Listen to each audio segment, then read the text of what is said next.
चलो रोल आहे. निवडणुकीचा निकाल आला आणि आता पारनेरमध्ये ज्या पद्धतीने आपल्याला हाणामाऱ्या सुरू बघायला मिळत आहे.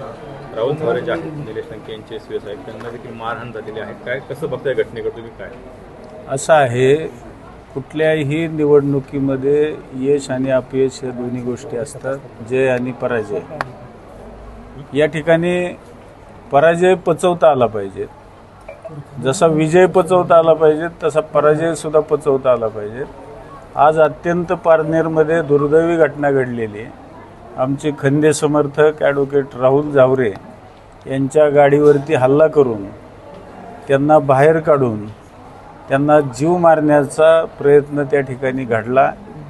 आणि ही घटना ज्या व्यक्तींकडून घडली ते पारनेरचे माजी नगराध्यक्ष आणि विखेंचे कट्टर समर्थक विजू आवटी आणि नंदू आवटी त्यांचे भाऊ आणि त्यांचे इतर जोडीदार यांची माहिती अद्याप मी पूर्णपणे घेतलेली नाही, परंतु त्यांनी त्याच्या राहुल धावरेवरती प्राणघातक असा हल्ला केला.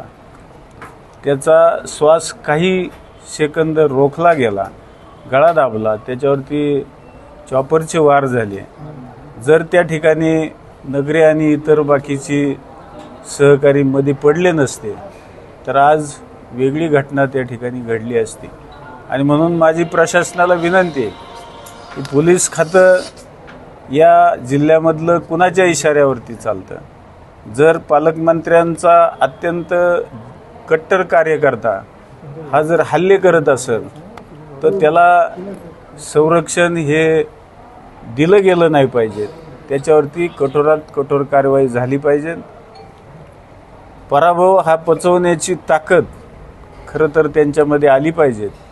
कालच प्रेसमध्ये मी स्पष्टपणे सांगितलं होतं की पराभव पचवण्याची सुद्धा हिंमत लागते. ती हिंमत खरं तर या कुटुंबाने दाखवली पाहिजे. असे भ्याड हल्ले करून आणि कार्यकर्त्याला धमकावून तुम्ही पुन्हा एकदा हुकुमशाही आणि दादागिरी याला खतपाणी घालताय असं निदर्शनाला येतं आहे. हे चुकीचं आहे. निश्चितच कार्यकर्त्याला आवर घालण्याचं काम नेत्यांनी करायचं असतं आणि ते जर केलं नाही तर इथून पुढच्या काळामध्ये अशा घटना वारंवार घडतील आणि त्याला जबाबदार हे निश्चितपणाने पराभव झालेलेच असतील याची नोंद त्यांनी घ्यावी.